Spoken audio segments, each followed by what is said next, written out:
नमस्कार दोस्तों, कैसे हो आप सब लोग। कंप्लीट सिविल इंजीनियरिंग को हम हैंड रिटन नोट से कंप्लीट कर रहे थे। ज़्यादातर टॉपिक तो हमने कवर कर लिए थे। 2-3 टॉपिक हमारे बचे हुए थे, जैसे सर्वे हो गया, स्टील वाला हो गया, ट्रांसपोर्टेशन हो गया। तो इन वाले टॉपिक को हम आज कंप्लीट करेंगे। उसके अलावा दोस्तों मैं आपको अपना इंट्रोडक्शन दे देता हूँ। आपने अगर पहली बार वीडियो को देख रहे हो तो एसएससी जेईई 2023 में मेरी 8th रैंक थी। उसके अलावा एसएससी जेईई 2022 मैंने क्लियर किया हुआ है। आपको मैं अपने मार्क्स दिखा देता हूँ। प्री के अंदर मेरे 141 टोटल मार्क्स थे, एक्यूरेसी मेरी 89% थी। मेंस के अंदर मेरे 95.18% एक्यूरेसी थी। मैंने केवल 83 क्वेश्चन करके 79 क्वेश्चंस को सही किया था। तो ये मेरे हैंड रिटन नोट हैं। जैसे कि मैंने आपको अपने यूट्यूब चैनल के ऊपर पहले भी बताया मैंने कौन सी बुक्स को फॉलो किया था। तो आईएएस मास्टर वाले बुक्स जो थी प्रीवियस ईयर क्वेश्चन की, वो वाले मैंने करी थी। तो इसको 6-7 बार करने के बाद जो वाले क्वेश्चन में थोड़ा मेरे को कंफ्यूजन रह जाता था या कोई डाउट था, उन वाले क्वेश्चंस को मैंने लिख लिया था, ताकि भाई रिवीजन करने में बार बार मेरे को उतना ज्यादा टाइम ना लगे। तो जो भी मैंने वो किया था, तो आज सारा आपको मैं बताऊंगा। इससे आपको भाई ये तो पता चलेगा ही चलेगा भाई, कैसे नोट्स बनाने होते हैं, क्या क्या लिखना होता है। और आपकी तैयारी भी इम्प्रूवमेंट होएगी भाई, आपको काफी चीजें सीखने को नहीं मिलेंगी। आप चैनल को सब्सक्राइब कर सकते हो। इस पे इंजीनियरिंग सर्विस के प्रीवियस ईयर क्वेश्चन और एसएससी के जो प्रीवियस ईयर क्वेश्चन है, ज्यादातर चीजें हमने करी हुई हैं, तो आपके एग्जाम प्रिपरेशन में काफी हेल्पफुल रहने वाला है। तो ठीक है दोस्तों, अब हम अपना सॉल्यूशन शुरू करते हैं। तो आज हम सर्वे से स्टार्ट करते हैं। Extended vernier. तो एक्सटेंडेड वर्नियर क्या होता है? जब मेन स्केल की डिवीजन होती है वो वेरी कर सकती है। नॉर्मली जो हम वर्नियर करते हैं, मेन स्केल की जितनी भी डिवीजन होती है इक्वल लेंथ की होती है। लेकिन एक्सटेंडेड वर्नियर का जो मेन स्केल होता है उसके डिवीजन कम ज्यादा हो सकती है। तब हमें एक्सटेंडेड वर्नियर यूज करना पड़ता है। इसकी लेंथ नॉर्मल से लगभग डबल होती है। इसमें जो हम फॉर्मूला यूज करते हैं ये काफी इंपॉर्टेंट है, ये आपको पता होना चाहिए। N into vernier is equal to 2n-1 into main scale. बी हमारा वर्नियर की वो हो गई सबसे छोटे वाली रीडिंग, एस हो गई मेन स्केल की सबसे छोटे वाली रीडिंग, एन हो गई हमारी नंबर ऑफ डिवीजन। भाई वर्नियर पे कितनी है, स्केल के ऊपर कितनी है। लिस्ट काउंट का आपको वर्नियर में फॉर्मूला पता होना चाहिए, S by n. Least count का फॉर्मूला क्या होता है, एस बाय एन। भाई किसी भी प्रकार का वर्नियर हो यही वाला फॉर्मूला यूज होएगा, चाहे एक्सटेंडेड हो, रेट्रोग्रेड हो या डायरेक्ट वर्नियर हो। एस हमारी मेन स्केल की डिवीजन, एन हमारी number of division on the vernier scale. फिर आ जाता है scale of the forest map. Forest map के अंदर हम कौन से स्केल को यूज करते हैं, 1:25,000, यानी कि 1:250 मीटर। Plane table is less accurate than the chain survey. Plane table की एक्यूरेसी चेन सर्वे के कंपैरिजन में कम होती है। तो ये सारे जो भी हम क्वेश्चन करने लग रहे हैं ये एसएससी जेईई के प्रीवियस ईयर क्वेश्चन है। और जो थोड़े वे वाले क्वेश्चन जो भी डाउट वाले रह जाते हैं या फिर थोड़े डिफिकल्ट होते हैं, नॉर्मल रूटीन में हम नहीं करते, तो इस वजह से आपको थोड़ा वो डिफिकल्ट लग सकता है, लेकिन आपका काफी काम आएंगे। वीडियो के बाद आपको ना तो डिफिकल्ट लगेंगे और याद करने में भी आपको आसानी रहेगी। तो हाइपोटेनियस अलाउंस, हाइपोटेनियस अलाउंस कहाँ यूज करते हैं, use for measuring the distance on the sloping ground. और इसकी वैल्यू कितनी होती है, chain length sec theta minus one. Chain length sec theta minus one, ये किसकी वैल्यू होती है, हाइपोटेनियस अलाउंस की। Chain length sec theta minus one. फिर आती है permissible limit. Permissible limit of error in chaining for measurement on the rough और हिली ग्राउंड। रफ या हिली ग्राउंड के अंदर जो परमिसिबल एरर होती है वो कितनी होती है, 1/250। कितनी होती है, 1/250। करेक्शन पर chain length 400 link along the slope of alpha degree is.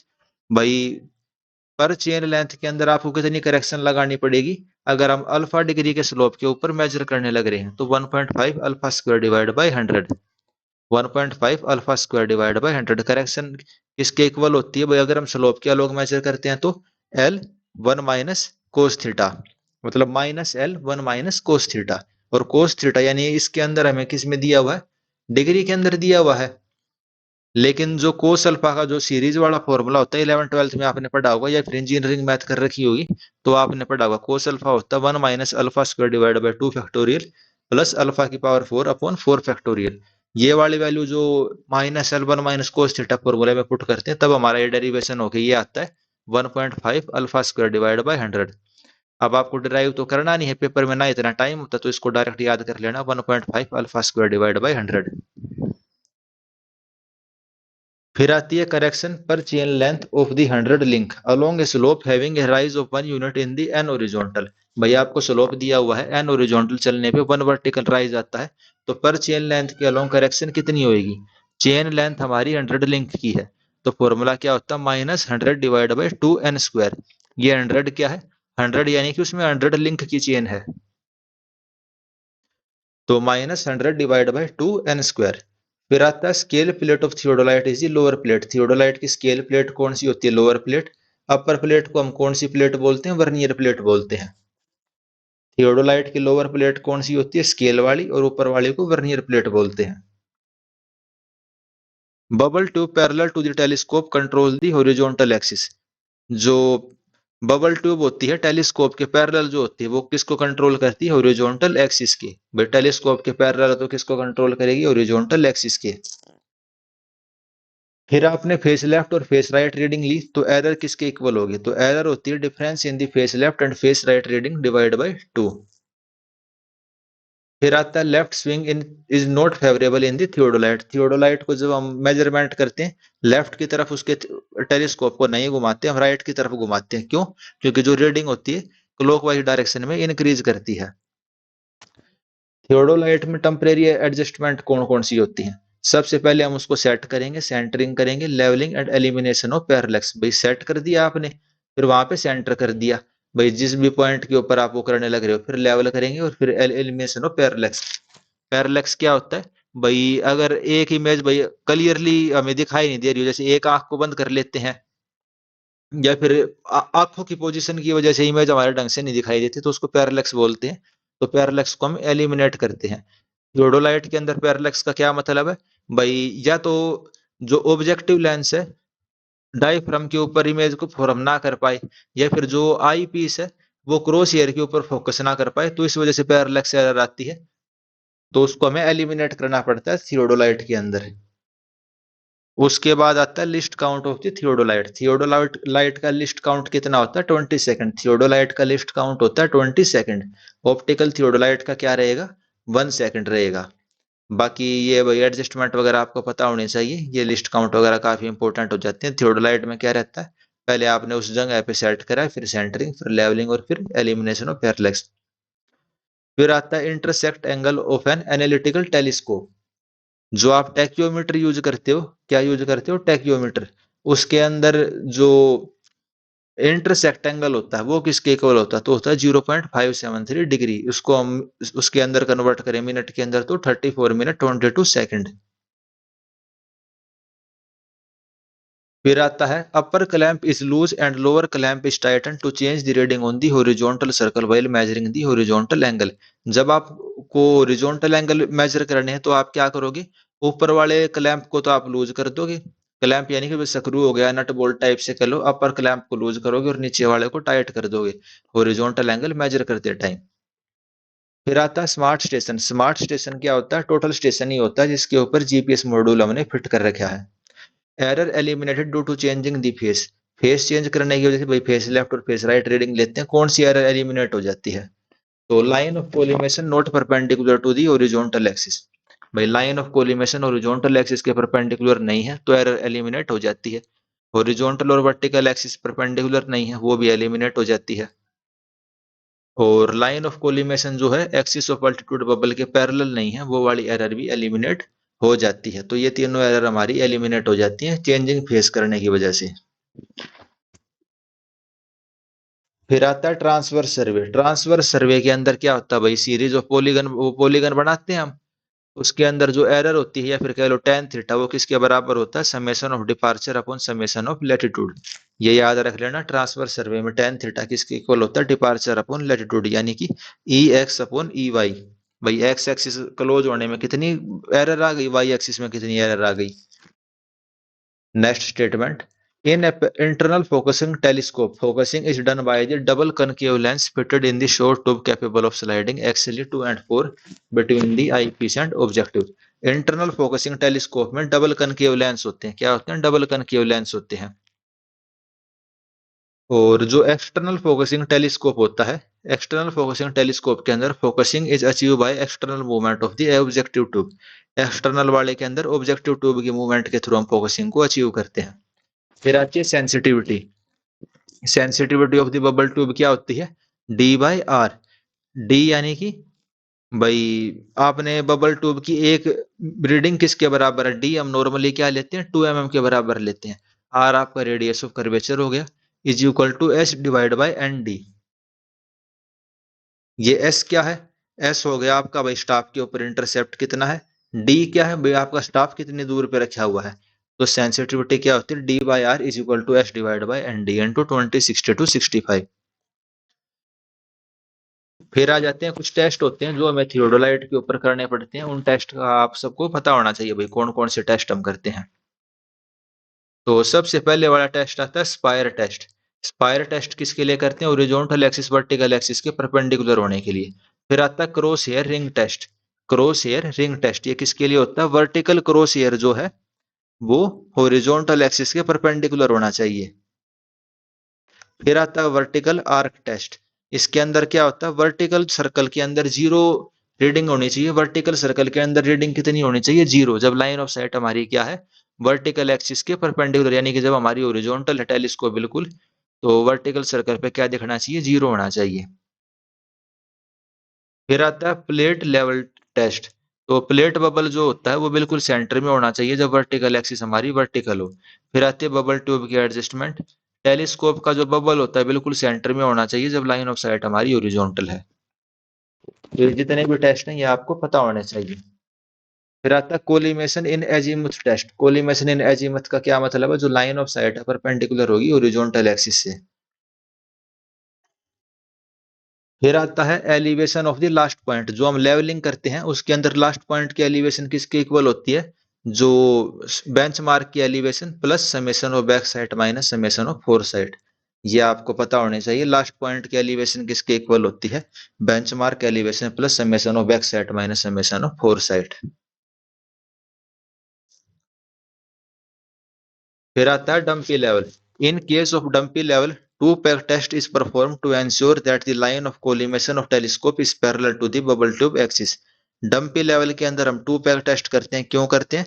ताकि लाइन ऑफ कोलिमेशन होती है टेलीस्कोप की, वो बबल ट्यूब की एक्सिस के पैरेलल हो। फिर आती है प्लेन टेबल। प्लेन टेबल के अंदर जो हम भाई टेम्परेरी सेटिंग करनी पड़ती है, क्या क्या करनी पड़ती है? पहले हम प्लेन टेबल को सेंटर करेंगे, फिर लेवलिंग करेंगे और फिर ओरिएंटेशन करेंगे। फिर आता है पैरेलल कंटूर। पैरेलल कंटूर हमें क्या बताते हैं? पैरेलल कंटूर हमें यूनिफॉर्म स्लोप बताते हैं। तो यहाँ पे हमारा सर्वे कंप्लीट हो जाता है। फिर आ जाता है ट्रांसपोर्टेशन। तो ट्रांसपोर्टेशन के अंदर सबसे पहले आता है ट्रांसगेट कंस्ट्रक्शन। ट्रांसगेट यानी इसने दरवाजा खोल दिया था किस चीज के लिए? भाई इतना बड़ा रोड, रोड की थिकनेस इतनी ज्यादा लेने की जरूरत नहीं है, बस 30 सेंटीमीटर ही बहुत है। ट्रांसगेट कंस्ट्रक्शन। फिर आता है टेलफोर्ड। टेलफोर्ड ने कितना स्लोप बताया? टेलफोर्ड ने 1/45 का स्लोप बताया और 17 से 22 सेंटीमीटर के फाउंडेशन स्टोन यूज किए थे। फिर आता है मैकडम कंस्ट्रक्शन। मैकडम ने 1/36 का स्लोप दिया, कोई फाउंडेशन स्टोन इसने यूज नहीं करे, और भाई सरफेस ड्रेनेज और सबग्रेड ड्रेनेज दोनों का इसने ध्यान दिया था अच्छे से। आइडियल सबमिट कर्व कौन सी होती है? सर्कुलर होती है। Design speed for urban road. Urban road की जो डिजाइन स्पीड होती है वो कितनी होती है? प्लेन के अंदर देख लेते हैं। एक्सप्रेसवे की 80 होती है, फिर 10-10 कम होती जाएगी रोलिंग और माउंटेन के लिए। आर्टेरियल की 60 होती है प्लेन में, फिर 10-10 कम करते चले जाओ उसके अंदर रोलिंग और माउंटेन के लिए। कलेक्टर स्ट्रीट के लिए कितनी होती है? 40 होती है प्लेन में, उसके लिए 40 और 30। लोकल स्ट्रीट की होती है 30 प्लेन के अंदर, और रोलिंग और माउंटेन में 30 और 20। तो ये आप याद कर सकते हो। प्लेन वाला तो आप देख ही सकते हो भाई, एक्सप्रेसवे के लिए 80, फिर आर्टेरियल के लिए 60, कलेक्टर के लिए 40 और लोकल के लिए 30। जो शोल्डर होते हैं उनकी मिनिमम विड्थ कितनी होती है? 2.5। डिजायरेबल कितनी है? 4.6। येलो और व्हाइट कलर होता है नेशनल हाईवे का, ब्लैक कलर होता है मेजर डिस्ट्रिक्ट रोड का, ग्रीन एंड व्हाइट होता है स्टेट हाईवे का। ग्रीन किसका? स्टेट हाईवे का। और ऑरेंज होता है विलेज रोड का। Yellow national highway, green state highway. Bitumen emulsion क्या होता है? बिटुमन इमल्जन होता है liquid containing bitumen in suspension. Liquid containing bitumen in suspension क्या कहलाता है? Bitumen emulsion. उसके अलावा बिट्यूमन इज लेस डक्टाइल देन तार। तो काफी इंपॉर्टेंट स्टेटमेंट है। जो बिट्यूमन की डक्टिलिटी होती है तार के कंपैरिजन में कम होती है। Rc3 is more viscous then Rc2। RC3 की जो विस्कोसिटी है RC2 के कंपैरिजन में ज्यादा होती है। डायमीटर ऑफ स्टील बॉल जो सॉफ्टनिंग पॉइंट में हम लेते हैं कितनी होती है 0.95 सेंटीमीटर और वजन उसका होता है 3.5 ग्राम। परसेंटेज एसफाल्ट इन दी कटबैक एसफाल्ट, कटबैक एसफाल्ट के अंदर एसफाल्ट कितना होता है 85%, 15% क्या होता है कटर होता है। रैपिड क्यूरिंग में हम क्या यूज करते हैं गैसोलीन या नैफ्था, स्लो क्यूरिंग में डीजल या फ्यूल सेल। रिफाइन एस्फाल्ट के अंदर 52% बिट्यूमन होता है, रिफाइन एस्फाल्ट में 52% बिट्यूमन होता है। उसके अलावा ग्रेड ऑफ बिट्यूमन के हिसाब से उसकी 7 day average maximum air temperature हम निकालते हैं। भाई VG10 है तो कितना रहेगा 7 day maximum air temperature 30 degree से कम, 30 डिग्री से कम VG10। VG20 में 30 से 38, VG30 में 38 से 45 और VG40 में 45 से ज्यादा। अब इसमें VG का क्या मतलब है, VG का मतलब है विस्कोसिटी ग्रेडियंट। तो ये होती है absolute viscosity at 60 degree Celsius या फिर kinematic viscosity at 135 degree Celsius. फिर आती है रिजिड पेवमेंट। रिजिड पेवमेंट के अंदर एक तो व्हील लोड की वजह से और एक टेम्परेचर की वजह से एज रीजन हमारा सबसे ज्यादा क्रिटिकल होता है। Edge region is the most critical. Design of the edge region and check for the corner region. Rigid pavement को डिजाइन करेंगे हम एज के हिसाब से और चेक करेंगे कॉर्नर वाले रीजन के हिसाब से। कॉन्ट्रैक्शन जॉइंट की maximum spacing 4.5 metre, expansion joint की स्पेसिंग 140 मीटर। कंक्रीट स्ट्रक्चर के अंदर एक्सपेंशन जॉइंट हम प्रोवाइड करते हैं 45 मीटर की मैक्सिमम स्पेसिंग पे। एक तो होती है पेवमेंट की बात, तो वहां तो हमने देखे 4.5 और 140 मीटर की स्पेसिंग, और यहाँ हम क्या देखने लग रहे हैं कंक्रीट के अंदर 45 मीटर की स्पेसिंग। फिर आता है equivalent radius of the resisting section. ये क्या होता है, भाई आपका गाड़ी का पहिया है रोड के ऊपर, तो ये थोड़ी ना पूरा का पूरा रोड आपकी गाड़ी के पहिए को ही संभालने के लिए लग जाएगा।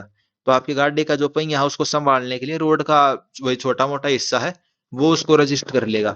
उसका रेडियस हम कितना लेते हैं √1.6 a² + h² - 0.675 h।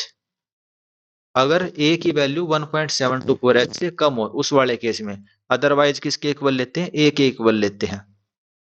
h अब आपकी क्या स्लैब की थिकनेस हो गई, a क्या है भाई व्हील लोड डिस्ट्रीब्यूशन का एरिया, a आपका 1.724 h से कम है तो हम ले लेंगे ये रूट वाला √1.6 a² + h² - 0.675 h। फिर आता है radius of the relative stiffness. Radius of relative stiffness ये वाला फॉर्मूला भी आपको पता होना चाहिए, EH³/12 की 1 - μ² raise to the power 1/4। E की वैल्यू भाई मॉडुलस ऑफ इलास्टिसिटी होती है kg/cm² के अंदर लेंगे। हम पॉइजन रेशो 0.15 लेते हैं कंक्रीट के लिए। K होता है मॉडुलस ऑफ सबग्रेड रिएक्शन, इसमें K क्या है मॉडुलस ऑफ सबग्रेड रिएक्शन। ये किस में लेते हैं हम kg/cm³। और इसकी वैल्यू क्या होती है P/डेल्टा। P तो हो गया भाई प्रेशर, डेल्टा हो गया डिफ्लेक्शन। प्रेशर हमें कितना लगाना पड़ रहा है डेल्टा यानी कि डिफ्लेक्शन, डिफ्लेक्शन कितना 12.5 mm के लिए, यानी कि एक वो 1.25 mm के लिए, यानी कि 0.125 सेंटीमीटर का डिफ्लेक्शन पेनिट्रेट आप रोड के अंदर करोगे तो कितना प्रेशर लगाना पड़ता है, तो P/डेल्टा मॉडुलस ऑफ सबग्रेड रिएक्शन। और 75 सेंटीमीटर की हम प्लेट लेते हैं। फिर आता है flakiness index of the coarse aggregate use in the bitumen concrete. तो कितनी हो सकती है फ्लैक्कीनेस इंडेक्स 25% हो सकती है। स्ट्रिपिंग वैल्यू मैक्सिमम कितनी हो सकती है 25% हो सकती है। वाटर एब्जॉर्प्शन एग्रीगेट का कितना वो एग्रीगेट का कितना हो सकता है 1%। एग्रीगेट इम्पैक्ट वैल्यू 30% हो सकती है। एब्रेजन वैल्यू 40% हो सकती है। सोडियम सल्फेट की वजह से वेट इन लॉस कितना हो सकता है 12%। और मैग्नीशियम सल्फेट की वजह से लॉस इन वेट कितना हो सकता है 18%। फिर आ जाती है railway engineering. If alpha is the angle of crossing, crossing number n will be, भाई क्रॉसिंग का एंगल अल्फा है तो क्रॉसिंग नंबर क्या होगा, कोल मेथड के हिसाब से होता है कोट अल्फा, कोल मेथड के हिसाब से कोट अल्फा है। इंडियन कंडीशन में हम इसी को यूज करते हैं। सेंटर लाइन मेथड के हिसाब से क्या होता है half coat alpha by 2, centre line के हिसाब से half coat alpha by 2। Isosceles triangle method के हिसाब से हाफ कोसेक अल्फा बाय 2। फिर आ जाती है एयरपोर्ट इंजीनियरिंग। तो एयरपोर्ट के अंदर हमें करेक्शन लगानी पड़ती है कुछ। एलिवेशन करेक्शन कितनी होती है, अगर आपका एयरपोर्ट जो आप बनाने लग रहे हो मीन सी लेवल से 300 मीटर की हाइट पे जितना ज्यादा जाता जाएगा तो 7% हम लेंथ उसकी इंक्रीज कर देंगे, 7% फॉर 300 मीटर एलिवेशन। फिर आपको टेम्परेचर की करेक्शन लगानी पड़ती है। हम स्टैंडर्ड टेम्परेचर कितना लेते हैं आपको पता है? एयर का जो टेम्परेचर होता है जैसे जैसे हम ऊपर जाते जाते हैं तो 6.5 डिग्री सेल्सियस कम होता जाता है। तो कितना टेम्परेचर लेंगे हम? 15 माइनस 0.0065 इंटू एच। तो ये तो हो गया आपका स्टैंडर्ड टेम्परेचर। भाई 1 किलोमीटर ऊपर जाने पे 6.5 डिग्री टेम्परेचर आपका कम हो जाता है। एटमोस्फियरिक लैप्स रेट हम इसी को बोलते हैं ना। फिर आ जाता है करेक्शन फॉर ग्रेडियंट। ग्रेडियंट के लिए हम क्या करेक्शन लगाएंगे? तो अगर 1% का ग्रेडियंट है तो 20% लेंथ हम इंक्रीज कर देते हैं। 20% लेंथ हम रनवे की इंक्रीज कर देते हैं। एयरपोर्ट वाली बात हो रही है, रनवे की लेंथ आप 20% इंक्रीज कर देते हो। Airport reference temperature. एयरपोर्ट का रेफरेंस टेम्परेचर क्या होता है? Average temperature plus maximum temperature minus average temperature divide by 3। तो ये हो गया एयरपोर्ट रेफरेंस टेम्परेचर। इसको और स्टैंडर्ड टेम्परेचर को आपस में माइनस कर देंगे और जितनी भी वैल्यू आएगी उतने परसेंट हम लेंथ को इंक्रीज कर देते हैं। फिर आता है सीएसटी स्लीपर। सीएसटी क्या होता है? Central standard trial. Central standard trial ये किसके लिए होता है? कास्ट आयरन स्लीपर्स के लिए। किसके लिए होता है सीएसटी? कास्ट आयरन स्लीपर्स के लिए। एक होता है कंपोजिट स्लीपर इंडेक्स, वो किसके लिए होता है? वुडन स्लीपर के लिए, लकड़ी वाली स्लीपर्स के लिए। फिर आ जाता है रेलवे वाला part, heel divergence. Heel divergence क्या होती है? स्टोक रेल और टंग रेल का जो हील होता है उसके बीच में जो डिस्टेंस होता है उसको हम क्या बोलते हैं? Heal divergence. स्टोक रेल यानी कि जो आपकी ओरिजिनल रेलगाड़ी की पटरी थी और टंग रेल जो आपने लगाई हुई है, तो उनके बीच का जो डिस्टेंस होता है उनके गोज फेस का यानी कि अंदर वाले किनारे का, वो क्या होता है? Heel divergence. Lead of crossing क्या होती है? Distance between the theoretical nose of crossing and heel of the switch. उसको हम क्या बोलेंगे? Lead of crossing. Switch lead क्या होती है? टेंजेंट पॉइंट और हील ऑफ स्विच के बीच का डिस्टेंस। कर्व लीड क्या होती है? थ्योरेटिकल नोज ऑफ क्रॉसिंग और टेंजेंट पॉइंट के बीच का डिस्टेंस। तो ये थोड़े कंफ्यूजिंग सी होते हैं, इसमें से कोई भी दो आप याद कर सकते हो। फिर आ जाता है दोस्तों estimating and costing. Cross section of road partially in cutting and banking as shown, area of the shaded portion कितना होगा? तो जैसे आपको ये डायग्राम दिखने लग रहा है ना, ये वाला भाई पार्शली कटिंग में है, पार्शली एम्बैकमेंट में है। तो area of the shaded portion कितना होएगा? बस ये आपको याद कर लेना है, half B minus R D का square divide by R minus S. B क्या है भाई? एम्बैकमेंट के अंदर इसकी विड्थ कितनी है? एस इसके अंदर नेचुरल स्लोप हो गया, आर मतलब जो आपने रोड बनाया है उसका स्लोप हो गया।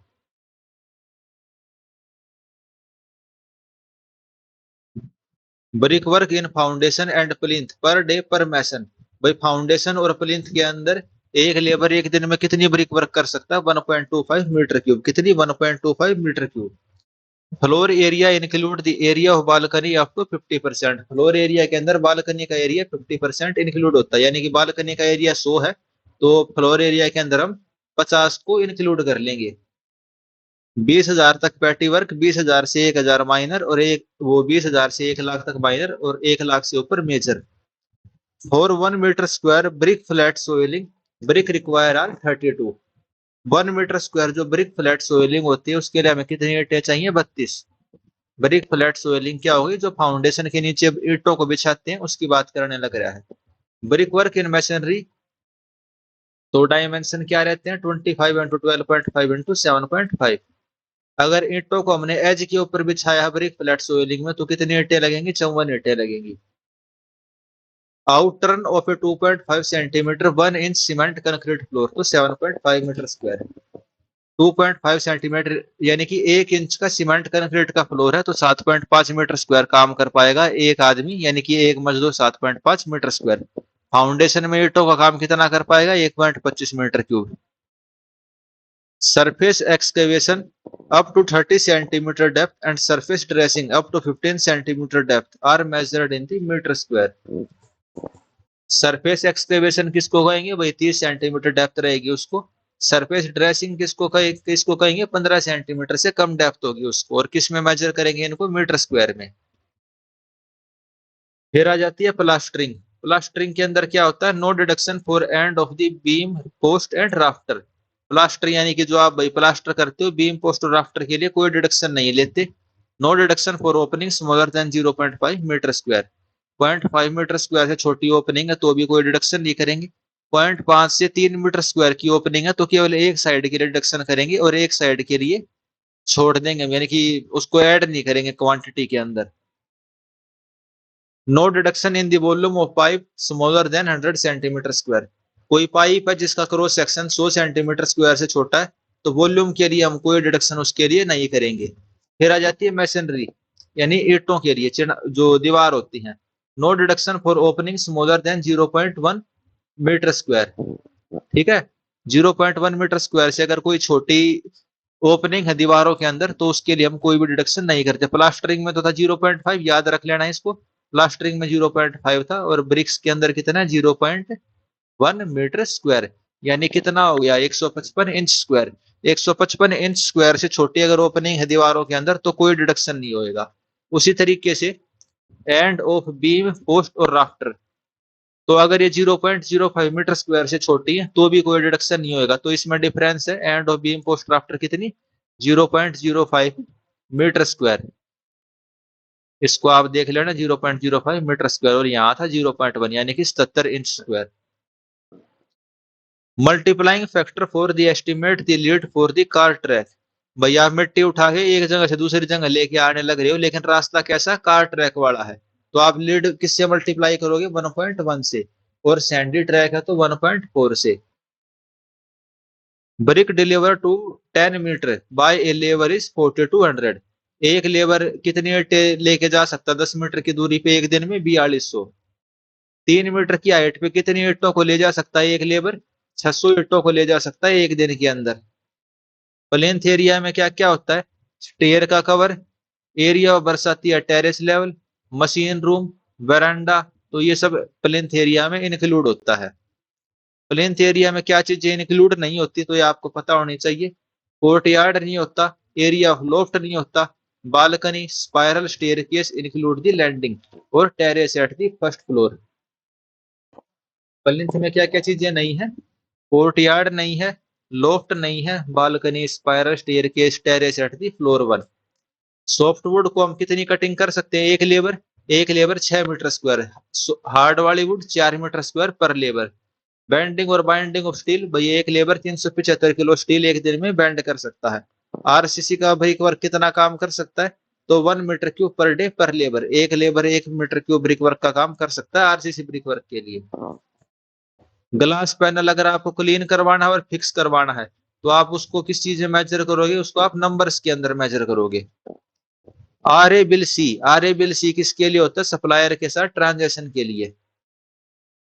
Specification for flooring of single and double storey buildings, तो क्या होती हैं 38 centimetre thick cement concrete laid over the 11.5 centimetre thick cement concrete 1:5:10। बस एक बार पढ़ लेना, रीडिंग दे लेनी, उतना सफिशियंट होता है। Actual costing base upon the number of labour and material require is known as the prime cost. Actual cost जो होती है नंबर ऑफ लेबर और मटेरियल के हिसाब से उसको हम क्या बोलते हैं, prime cost. Method of depreciation क्या क्या होते हैं भाई, straight line method, constant percentage method, sinking fund method और क्वांटिटी सर्वे मेथड। फिर आ जाती है ओपनिंग्स के बारे में।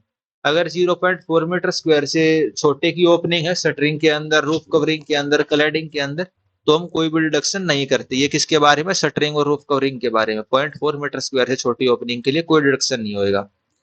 कारपेट एरिया किसी बिल्डिंग का क्या होता है 50 से 65% होता है प्लिंथ एरिया का रेजिडेंशियल बिल्डिंग में, और ऑफिस वाली बिल्डिंग में 60 से 75%। Earthwork in excavation in ordinary soil कितना कर पाएगा एक लेबर 3 मीटर क्यूब, और हार्ड सोयल में 2 मीटर क्यूब पर लेबर कर पाएगा। एनुअल फंड रिक्वायर किसके इक्वल होता है, total capital cost multiply by capital recovery factor. ये सिंकिंग फंड वाला क्वेश्चन है भाई, आपको हर साल कितने पैसे चाहिए, total capital cost into capital recovery factor. फिर आता है मास होल डायग्राम। ये मास होल डायग्राम क्या होता है, what is mass haul diagram. तो इसके अंदर हमें ये डायग्राम शो करता है cumulative amount of earthwork and the haulage, भाई कितना आपको अर्थवर्क चाहिए और कितने डिस्टेंस के ऊपर उसको लेके जाना है, उसको क्या दिखाएगा, mass haul diagram. Year purchase का फॉर्मूला होता है 100 divide by I. Year purchase का फॉर्मूला क्या होता है 100 डिवाइड बाय आई। उसके अलावा capitalize value into highest rate of interest is equal to net annual income, ये वाला फॉर्मूला भी आप याद कर सकते हो। फिर आती है मेजरमेंट बुक। ऑर्डिनरी वाली जो मेजरमेंट बुक होती हैं हर प्रकार का वर्क रिकॉर्ड कर सकती हैं, लेकिन केवल कॉन्ट्रैक्टर के बिल यूज करने की चेक करने के लिए यूज में आती हैं, और न्यूमेरिकली इन पे नंबर होते हैं। जो स्टैंडर्ड वाली बुक होती है वो बिल्डिंग का मेजरमेंट कर सकती है और रिपेयर एस्टिमेट भी बना सकती है, और इसके अंदर अल्फाबेटिक नंबर होते हैं और परमानेंट रिकॉर्ड होते हैं स्टैंडर्ड वाली बुक। एसएस वैल्यू क्या होती है? Value of the property recorded in the municipality register for analysing the municipal tax. SS value क्या होती है? म्युनिसिपल टैक्स के लिए जो वैल्यू रिकॉर्ड रहती है तो उसको हम क्या बोलेंगे? SS value. Approximate quantity method for superstructure, price पर रनिंग मीटर इज डिटरमाइन। जो अप्रोक्सीमेट क्वांटिटी मेथड होता है सुपरस्ट्रक्चर के लिए, प्राइस पर रनिंग मीटर में हम उसको कैलकुलेट करते हैं। मिड सेक्शन फॉर्मूला क्या होता है? भाई किसी सेक्शन का एरिया निकालने के लिए हम क्या फॉर्मूला यूज करते हैं? B into D plus S into D square. B क्या है भाई? टॉप विड्थ कितनी है? डी डेप्थ हो गई, एस उसका साइड स्लोप हो गया। फिर आ जाती है steel. Permissible bending stress in the steel, steel के अंदर परमिसिबल बेंडिंग स्ट्रेस कितना होता है? 1890 kg पर centimetre square. Minimum thickness of steel member कितनी होती है? अगर भाई वेदर से एक्सपोज नहीं है तो 6 mm, वेदर है तो 8 mm। Unit weight of steel कितनी होती है? D square by 162 kg per metre. D इसके अंदर क्या? Dia of the steel. Grillage footing जो होती है, मैक्सिमम शियर कहाँ पे होता है? Edge of the base plate. Grillage foundation के अंदर मैक्सिमम शियर कहाँ होता है? At the edge of the base plate. And shear is zero end in beam at the centre and as. तो ये पॉइंट आपको पता होना चाहिए। Grillage footing maximum shear edge of the base plate, और बीम के अंदर सेंटर और एज के ऊपर शियर जीरो होता है। Maximum allowable vertical deflection for live load for cantilever support brittle cladding in the industrial building, ये कितना होता है? Span by 150। Cantilever cladding industrial building में डिफ्लेक्शन कितना होता है? Span by 150। इलास्टिक क्लैडिंग में स्पैन बाय 120, और सिंपली सपोर्टेड है तो स्पैन बाय 240, ब्रिटल है तो स्पैन बाय 300। एक बार इसकी रीडिंग ले सकते हो भाई, आपको आइडिया मिल जाएगा। कैंटिलीवर में स्पैन बाय 150, इलास्टिक के लिए स्पैन बाय 120, सिंपली सपोर्टेड में 240 और ब्रिटल में 300। अर्थक्वेक रेजिस्टेंस बिल्डिंग जो होती है उसके डिजाइन के अंदर moment reduction, special moment resisting frame design के अंदर हम क्या लेते हैं? रिस्पॉन्स रिडक्शन फैक्टर को 5 लेते हैं। Response reduction factor for the steel in the special moment resisting building in this is 5। Carbon content अगर इंक्रीज होएगा तो डक्टिलिटी हमारी क्या होती है? कम होती है। जो स्ट्रेन होता है वो भी कम हो जाएगा भाई, डक्टाइल नहीं है तो स्ट्रेन भी नहीं आएगा, लेकिन और टफनेस उसकी कम हो जाती है। टफनेस उसकी कम हो जाती है, डक्टिलिटी कम होएगी, स्ट्रेन कम होएगा और टफनेस उसकी कम हो जाएगी। जो बोल्ट होते हैं, बोल्ट को हम किसके लिए डिजाइन करते हैं? एक्सियल टेंशन के लिए डिजाइन करते हैं। स्पेशल फिलेट वेल्ड के अंदर 30 और 60 का एंगल होता है, स्टैंडर्ड के अंदर 45 का। फिलेट वेल्ड को शियर स्ट्रेंथ के लिए डिजाइन करते हैं। कोल्ड ड्रिवन रिवेट्स का डाया 12 से 22 mm होता है। कोल्ड ड्रिवन रिवेट्स का डाया 12 से 22 mm। Strength of the cold driven rivets are more than the hot driven rivet. Cold rivets की स्ट्रेंथ ज्यादा होती है हॉट के कंपैरिजन में। When the gauge distance is larger than the pitch, failure of a section occur in zigzag line। भाई जब goes distance ज्यादा होता है पिच से तो हमारा फेलियर कैसे होएगा? जिगजैग लाइन के अंदर होएगा। ये वाला इंपॉर्टेंट पॉइंट है, आप इसको याद कर सकते हो। भाई जो गोज डिस्टेंस जो होता है, गोज डिस्टेंस पिच से ज्यादा हो तो फेलियर कैसा होता है? जिगजैग लाइन के अंदर होता है। Minimum length of the intermediate fillet weld is 40 mm या 4s। जो इंटरमीडिएट फिलेट वेल्ड होता है उसकी मिनिमम लेंथ कितनी होती है? 40 mm या 4 time the size of the weld. Slot welding के अंदर जो स्लोट बनाएंगे उसका साइज कितना होता है? कम से कम 3 टाइम दी थ्रोट थिकनेस या फिर 25 mm। दोनों अलग अलग चीजें हैं, याद रखनी चाहिए आपको। इंटरमीडिएट के अंदर तो 4s या 40 mm, स्लोट के अंदर 3t या 25 mm। Length of tension member is too long, a bar is use to determine the allowable stress in the axial compression. IS has adopted the Merchant-Rankine formula. Allowable stress in axial compression, axial compression में अलोएबल stress निकालने के लिए हम कौन सा formula use करेंगे? Merchant Rankine formula. हम use करेंगे मर्चेंट रैंकाइन फॉर्मूला। और डिजाइन कंप्रेसिव स्ट्रेस निकालने के लिए क्या यूज करेंगे? अगर डिजाइन वाला लिख दिया आपसे डिजाइन कंप्रेसिव स्ट्रेस निकालने के लिए हम कौन सा फॉर्मूला यूज करेंगे? Perry Robertson formula. तब हम कौन सा फॉर्मूला यूज करेंगे? Perry Robertson formula. दोनों अलग अलग है, याद रख लेना। Allowable axial stress Merchant Rankine और design compressive stress Perry Robertson formula. Design में Perry Robertson. Depth of a section of a upper column is smaller than the lower column. भाई नीचे वाला तो कॉलम का काफी बड़ा सेक्शन है और ऊपर वाला कॉलम छोटा सा है, तो आपको क्या यूज करनी पड़ेगी? फिलर प्लेट यूज करनी पड़ेगी और बियरिंग प्लेट यूज करनी पड़ेगी कॉलम स्प्लाइसिस के साथ। ठीक है, ऊपर वाला कॉलम अगर छोटा है तो भाई लोड ट्रांसफर करने के लिए क्या यूज करना पड़ेगी? बियरिंग प्लेट्स का इस्तेमाल करना पड़ेगा, फिलर प्लेट्स का आपको यूज करना पड़ेगा। और सब सप्लाइज का तो हम यूज करते ही हैं भाई, दो कॉलम को आपस में जोड़ने के लिए। फिर आ जाता है डिसकंटिन्यूअस स्ट्रट। जो डिसकंटिन्यूअस स्ट्रट है, एक तो है सिंगल एंगल डिसकंटिन्यूअस स्ट्रट, एक रिवेट से आपने उसको जोड़ रखा है। या फिर डबल एंगल का स्ट्रट है भाई, डबल एंगल है, एक दूसरे की बैक टू बैक रख दिया आपने और सेम साइड पे कनेक्ट करे हैं। तो अलोएबल कंप्रेसिव स्ट्रेस कितनी होगी उसकी? 0.80 सिग्मा एसी। ये वाले पॉइंट आपको पता होना चाहिए, पेपर में ये आ जाता है। कितना होता है? 0.80 एसी। किसके केस में?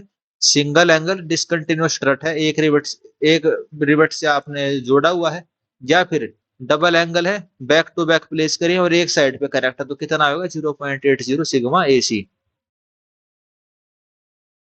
Equivalent axial load is the load that produce the stress equal to the maximum stress produced by the eccentric load. Eccentric load से जितनी stress produce होगी उतनी stress हम कौन produce करेगा? Equivalent axial load. Compression member के चार type के सेक्शन होते हैं: सिलेंडर, सेमी कॉम्पैक्ट, कॉम्पैक्ट और प्लास्टिक। कंप्रेशन मेंबर के चार टाइप के सेक्शन होते हैं: सिलेंडर, सेमी कॉम्पैक्ट, कॉम्पैक्ट और प्लास्टिक। सिलेंडर तो हो गया वही बिल्कुल पतला सा सेक्शन, लोड लगाया बक्कल हो जाएगा, ठीक है, यानी कि यील्ड वाला स्ट्रेस आने से पहले ही फेल हो गया।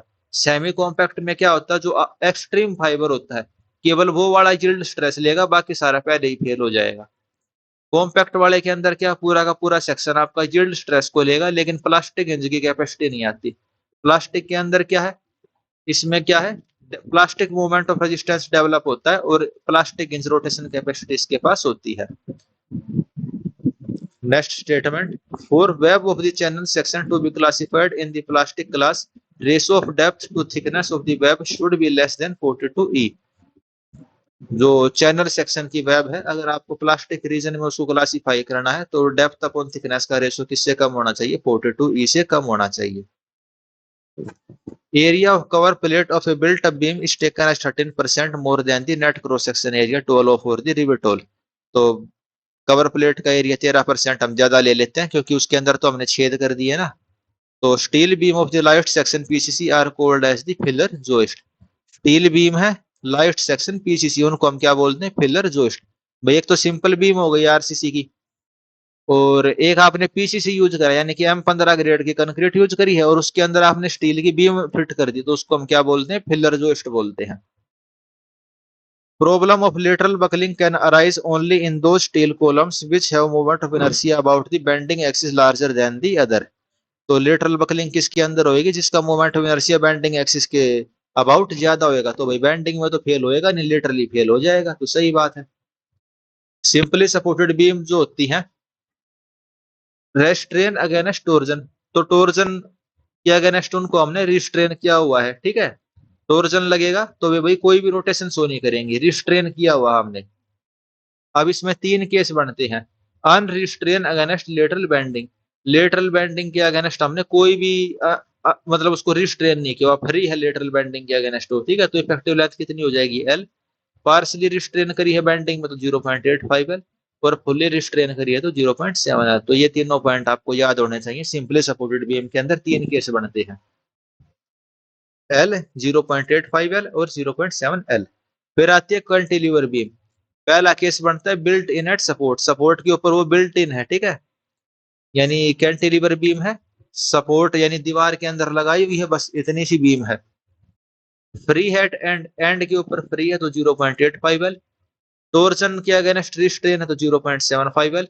टोर्जन और डिफ्लेक्शन के अगेंस्ट स्ट्रेन है तो 0.5 L। फिर आता है तीसरा केस, कैंटिलीवर बीम है और कंटिन्यूअस है सपोर्ट के ऊपर, कैंटिलीवर बीम सपोर्ट के ऊपर कंटिन्यूअस है। भाई जैसे दीवार है, दीवार के आगे भी वो बीम कहीं पे जाने लग रही होगी, तो पहला केस बनता है unrestrained against torsion at the support. Torsion के अगेंस्ट वो अनरिस्ट्रेन है तो 3L, पार्शियली रिस्ट्रेन करी है तो 2L और फुल्ली रिस्ट्रेन करी है तो L। तो ये तीनों केस आपको पता होने चाहिए, सिंपली सपोर्टेड के और कैंटिलीवर के, ये दोनों केस। सिंपली सपोर्टेड टोर्जन के अगेंस्ट तो हमेशा रिस्ट्रेन रहेगी, और तीन केस इसके बेंडिंग के हिसाब से बन जाते हैं, L 0.85 और 0.7। फिर कैंटिलीवर, पहला केस फ्री रहेगा, फिर टोर्जन के अगेंस्ट रिस्ट्रेन है, फिर टोर्जन और डिफ्लेक्शन, तब तीन केस बन गए भाई 0.85, 0.75 और 0.5। और वैसे ही तीसरा केस बनता है भाई कंटिन्यूअस है तो भाई फ्री है, फिर टोर्जन का रिस्ट्रेन है, फिर टोर्जन और उसका पार्शियली रिस्ट्रेन है टोर्जन में, और फिर फुल्ली रिस्ट्रेन तो 3L, 2L और L।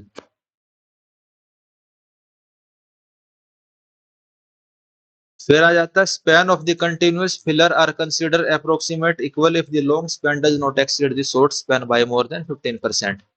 जो स्पैन होता है कंटिन्यूअस फिलर का, उनको हम अप्रोक्सीमेटली इक्वली कंसीडर कर लेते हैं अगर उनकी लेंथ में 15% से ज्यादा का अंतर नहीं है। फिर आता है outstand of the web stiffener in term of thickness of the flat channel 12T। जो वेब स्टिफनर का आउटस्टैंड होता है उसकी वैल्यू कितनी होती है, 12T। भाई वेब होती है, वेब को आपने स्टिफन कर दिया वेब स्टिफनर लगा के, तो उसका कितना, उसकी मतलब विड्थ होगी, उसकी विड्थ क्या लो या फिर लेंथ क्या लो आप एक टाइप से, तो आउटस्टैंड उसका कितना होगा, 12T के बराबर। टी क्या है, thickness of the web. Flange supplies in the plate girder is subject to the axial force only. जो फ्लैंज को आप ऊपर आपने स्प्लाइस लगाई है उसके ऊपर केवल कौन सा फोर्स लगेगा, एक्सियल फोर्स लगेगा। और वेब के ऊपर जो स्प्लाइस लगी है उस पर शियर और मोमेंट दोनों लगेंगे। स्प्लाइस क्या होती है तो आपको पता ही होगा भाई, दो कॉलम को बीम को आपस में जोड़ने के लिए स्प्लाइस का यूज करते हैं। फिर आता है इंटरमीडिएट ट्रांसवर्स वेब स्टिफनर। तो ये क्या इंप्रूव करता है, बकलिंग को इंप्रूव कर देता है, इसकी cylinder web due to shear. Intermediate transverse web stiffener क्या करता है, बकलिंग स्ट्रेंथ को अच्छी कर देता है शियर की वजह से। लोड कैरिंग स्टिफनर क्या होता है, load carrying stiffener local buckling को प्रिवेंट करता है कंसंट्रेटेड लोडिंग की वजह से। बियरिंग स्टिफनर क्या होते हैं, लोकल क्रशिंग को प्रिवेंट करते हैं। फिर आ जाता है सेफ फैक्टर। सेफ फैक्टर क्या होता है, plastic movement capacity upon elastic movement capacity. Safe factor क्या होता है, plastic upon elastic section modulus. और लोड फैक्टर किसके बराबर होता है, लोड फैक्टर होता है factor of safety into safe factor. और लोड फैक्टर का मतलब क्या, लोड फैक्टर का मतलब है collapse load upon working load. Load factor का क्या मतलब है, कोलैप्स अपॉन वर्किंग लोड। और प्लास्टिक सेक्शन मॉडुलस आप कैसे निकालोगे, इसका फॉर्मूला आपको पता होना चाहिए। प्लास्टिक सेक्शन मॉडुलस का फॉर्मूला होता है A/2 ब्रैकेट में y1 प्लस y2। ये y1 क्या है, centroid of area above the neutral axis, ठीक है। और y2 हो गया बिलो न्यूट्रल एक्सिस, जो एरिया बच गया उसका एरिया। तो plastic section modulus is A/2 bracket में y1 प्लस y2। और स्टैंडर्ड रिजल्ट आप याद भी कर सकते हो भाई, रेक्टेंगल के लिए 1.5, सर्कल के लिए 1.7, डायमंड के लिए 2, ट्राइंगल के लिए 2.34, आई सेक्शन के लिए 1.1, और भाई होलो सर्कुलर है तो किसके लिए 1.27 या फिर 4/पाई या फिर 4/पाई। फिर आती है सिंपली सपोर्टेड बीम है, पॉइंट लोड लगने लग रहा है। सिंपली सपोर्टेड बीम के ऊपर पॉइंट लोड लगेगा तो इलास्टोप्लास्टिक जोन की वैल्यू कितनी होगी, L ब्रैकेट में 1 - 1 अपॉन शेप फैक्टर। अगर यूनिफॉर्मली डिस्ट्रीब्यूटेड लोड लगता तो क्या होती, L √(1 - 1 upon shape factor. Member supporting purlin are known as the rafter. Purlin को सपोर्ट करने वाले मेंबर को हम क्या बोलते हैं, principal rafter. Angle section can be use as purlin if slope is smaller than 30 degree. Angle section को हम परलिन की तरह यूज कर सकते हैं अगर 30 डिग्री से कम का स्लोप है। मैक्सिमम डिफ्लेक्शन परलिन का जिसके ऊपर लाइव लोड और विंड लोड लगने लग रहा है और इलास्टिक क्लैडिंग है तो कितना होगा, स्पैन बाय 150। परलिन का मैक्सिमम डिफ्लेक्शन कितना होगा, स्पैन बाय 150। तो ठीक है दोस्तों, हमने कंप्लीट सिविल इंजीनियरिंग कर ली है। पहले भी हमने करी है अलग अलग तरीके से, आप प्लेलिस्ट देख सकते हो। और आपसे रिक्वेस्ट रहेगी आप चैनल को सब्सक्राइब कर लेना। ये हमने पूरा कर लिया है। इससे एक आपको उस टाइप से आइडिया तो लग ही गया होगा कि भाई किस तरीके से नोट्स बनाते हैं और कुछ नहीं हुआ होगा तो आपकी रिवीजन हो गई होगी, एक क्विक टाइप की रिवीजन भाई 2 ढाई घंटे में हमने पूरा का पूरा सिविल इंजीनियरिंग को रिवाइज कर लिया। आपको लेक्चर कैसा लगा आप कमेंट करके बता सकते हो। सिविल इंजीनियर डिस्कशन करके टेलीग्राम चैनल है, वहां से आपको इसकी पीडीएफ मिल जाएगी। तो ठीक है दोस्तों, इस वीडियो में इतना ही रखते हैं। हमने कंप्लीट सिविल शॉर्ट नोट के हिसाब से कर ली।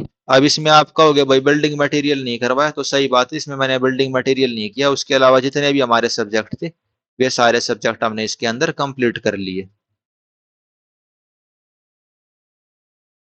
तो ठीक है दोस्तों, ऐसे ही पढ़ते रहो, एक दिन आपका नाम भी ऐसे ही सिलेक्शन वाले लिस्ट के अंदर जरूर आएगा। Thank you and best of luck for all the exams.